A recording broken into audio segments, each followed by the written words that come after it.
ගොඩක් ආදරෙන් මගේ YouTube channel එකට පිළිගන්නවා. අද වීඩියෝ එකෙන් මම ඔයාලට කියන්න යන්නේ අපි කොහොමද කැම්පස් එකකට ගිහාම සබ්ජෙක්ට් තෝරගන්නේ කියන එක ගැන. ඉතින් මම කලා විෂය ධාරාවෙන් උසස් පෙළ හදාරපු කෙනෙක්. මම අද වීඩියෝ එකකින් ඉතින් කියලා දෙන්න යන්නේ කලා විෂය ධාරාව යටතේ උසස් පෙළ හදාරපු කෙනෙක් කොහොමද කැම්පස් එකකට ගිහිල්ලා තමන්ගේ සබ්ජෙක්ට් තෝරගන්න විදිහ ගැන පොඩ්ඩක් ඔයාලා එක්ක බෙදා ගන්න යන්නේ ඒ ගැන තමයි. ලාගෙන ඉන්න නංගිලා මල්ලිලාට ගොඩක් වැදගත් වෙයි කියලා. මම හිතනවා මගේ මේ වීඩියෝ එක කලා විෂය ධාරාවෙන් උසස් පෙළ හදාරන නංගිලා මල්ලිලාට වගේම කලා විෂය ධාරාවෙන් උසස් පෙළ හදාරලා කැම්පස් එකකට යන්න බලාගෙන ඉන්න නංගිලා මල්ලිලාට ගොඩක් වැදගත් වෙයි කියලා. ඔයාලා දන්නවා කලා විෂය ධාරාවෙන් උසස් පෙළ හදාරද්දී විෂයන් රාශියක් තියෙනවා ඕගොල්ලන්ට හදාරන්න පුළුවන්. ඒ අතරින් ඕගොල්ලෝ විෂයන් 3ක් හදාරනවා උසස් පෙළදී. ඉතින් මේ විෂයන් 3 අතරින් ඕගොල්ලෝ හදාරන විෂයන් ඒ කියන්නේ මානව ශාස්ත්‍ර විෂයන් සහ සමාජීය විද්‍යා විෂයන් කියලා විෂයන් වර්ග වෙනවා. දැන් අපි බලමු කැම්පස් එකකට ගිහිල්ලා කොහොමද මේ විදිහට මානව ශාස්ත්‍ර සහ සමාජ විද්‍යා පීඨයට අයත් විෂයන් තෝරගන්නේ කියලා.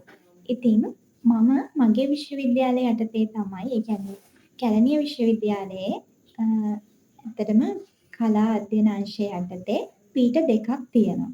ඒ තමයි මානව ශාස්ත්‍ර පීඨය සහ සමාජීය විද්‍යා පීඨය. ඉතින් මේ පීඨ දෙකට තමයි ඔයගොල්ලෝ කලා විෂය ධාරාව යටතේ උසස් පෙළ හැදෑරුවාම ඔයගොල්ලන්ට අධ්‍යයනය කරන්න වෙන්නේ මේ පීඨ දෙකේ යටතේ තියෙන විෂයන්. ඔයාලා උසස් පෙළට හදාරපු විෂයන් අනුව තමයි මානව ශාස්ත්‍ර පීඨය සහ සමාජීය විද්‍යා පීඨය කියන පීඨ දෙකට ඔයගොල්ලෝම අයත් වෙන්නේ. මෙතනදී උසස් පෙළට ඕගොල්ලෝ මානව ශාස්ත්‍ර පීඨයට අයත් විෂයන්, ඒ කියන්නේ සිංහල, ඒ වගේම භාෂා විෂයන්, ඒ වගේ විෂයන් දෙකක් උසස් පෙළදී හදාරලා තිබ්බොත් ඕගොල්ලෝ මානව ශාස්ත්‍ර පීඨයටත්, ඒ වගේම සමාජීය විද්‍යා විෂයන්, ඒ කියන්නේ ඉතිහාසය, භූගෝල විද්‍යාව, දේශපාලන විද්‍යාව වගේ විෂයන් හදාරලා, ඒ කියන්නේ විෂයන් දෙකක් හෝ තුනම සමාජීය විද්‍යා විෂයන් උසස් පෙළදී හදාරලා තිබ්බොත් ඕගොල්ලෝ කැම්පස් එකේදී සමාජීය විද්‍යා පීඨයට අයිති වෙනවා. අපි බලමු අපේ කැම්පස් එකේ මේ විදිහට මානව ශාස්ත්‍ර පීඨයට සහ සමාජීය විද්‍යා පීඨයට විෂයන් කාණ්ඩවලට බෙදලා තියෙන්නේ කොහොමද කියලා. මුලින්ම කියනවා නම් මම මුලින්ම මානව ශාස්ත්‍ර පීඨයට අයත් විෂයන් කාණ්ඩ වෙලා තියෙන විදිහ ඔයගොල්ලන්ට කියන්න. පළවෙනි කාණ්ඩේ විදිහට තියෙනවා බෞද්ධ සංස්කෘතිය සහ හින්දි භාෂාව කියන විෂයන්. ඒ වගේම දෙවෙනි කාණ්ඩයට අයිති වෙනවා ප්‍රංශ භාෂාව, පාලි, ප්‍රාසංගික කලා නර්තනය, ප්‍රාසංගික කලා සංගීතය, දෘශ්‍ය කලා හා සැලසුම්කරණය, ඒ වගේම ස්පාඤ්ඤ භාෂාව. එතකොට තුන්වෙනි කාණ්ඩයට අයිති වෙන්නේ ක්‍රිස්තියානි සංස්කෘතිය සහ කොරියන් භාෂාව, ඒ වගේම සාහිත්‍ය විචාරය කියන විෂයන් ටික. ඒ වගේම ප්‍රතිබිම්බ කලා, වාග් විද්‍යාව සහ හින්දු ආගම කියන විෂයන් ටික හතරවෙනි කාණ්ඩයට අයිති වෙනවා.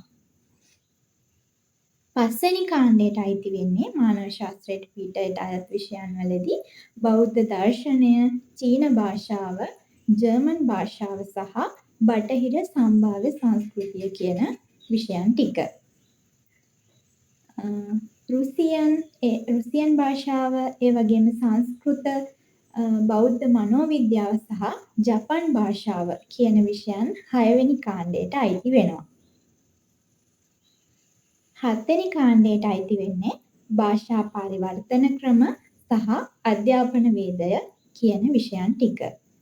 8 වෙනි කාණ්ඩයට සිංහල භාෂාව, ඒ වගේම 9 වෙනි කාණ්ඩයට ඉංග්‍රීසි භාෂාව, වාස්තු විද්‍යාව සහ නාට්‍ය හා රංග කලාව, දෙවන භාෂාවක් ලෙස දෙමළ සහ පරිගණක අධ්‍යයනය කියන විෂයන් 10 වෙනි කාණ්ඩයට අයිති වෙනවා. අපේ කැම්පස් එකේ මානව ශාස්ත්‍රයට පීඨයට අයත් විෂයන් ටික තමයි මේ. අනිත් කැම්පස් වල සමහර විට මේවා වෙනස් වෙන්න පුළුවන්. මම මේ කියන්නේ කැලණිය විශ්වවිද්‍යාලයට අයත්ව.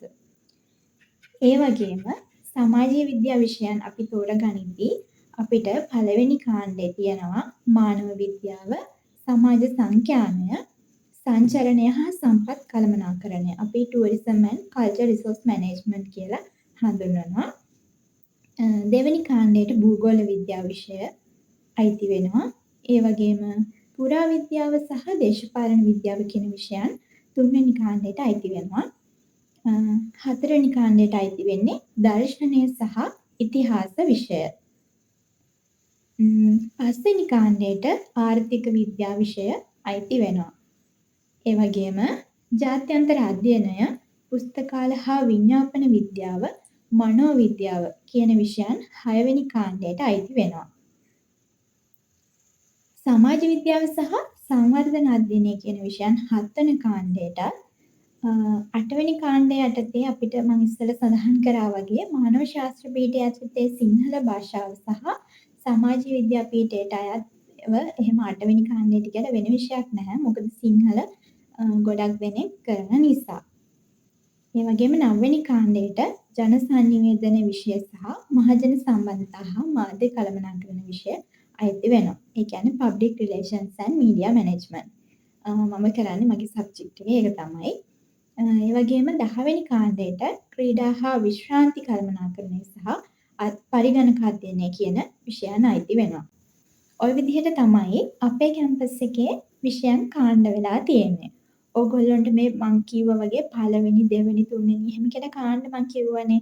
ඒ කාණ්ඩවලට අයත් විෂයන් ඕගොල්ලන්ට එක කාණ්ඩයකින් සමාජීය විද්‍යා පීඨය එහෙම නැත්නම් මානව ශාස්ත්‍ර පීඨයට අයත් එක කාණ්ඩයකට අයත් එක විෂයයි ඕගොල්ලන්ට තෝරගන්න අවස්ථාවක් තියෙන්නේ.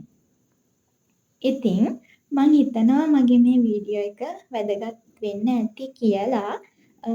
කැම්පස් එන්න බලන් ඉන්න නංගිලා මල්ලිලාට වගේම කැම්පස් එන්න බලාගෙන ඉන්න දැනට උසස් පෙළ හදාරන නංගිලා මල්ලිලාට ඉදිරියේදීත් මේ වගේ වීඩියෝ වලින් හම්බෙමු. ඒ වගේම කැම්පස් එන්න ආසාවෙන් ඉන්න අයට තව කියන්න තියෙන දෙයක් තමයි මගේ කැම්පස් එකේ කියන්නේ කැලණිය විශ්වවිද්‍යාලයේ කලා විෂය ධාරාව යටතේ ඔයාලා උසස් පෙළ හැදෑරුවාම විෂයන් රාශියක් තියෙනවා. මම මේ සඳහන් කරා වගේ මේවා හදාරන්න ඕගොල්ලොත් අනිවාර්යෙන් අපේ කැම්පස් එකට එන්න කියලා ආරාධනා කරනවා. ස්තුතියි.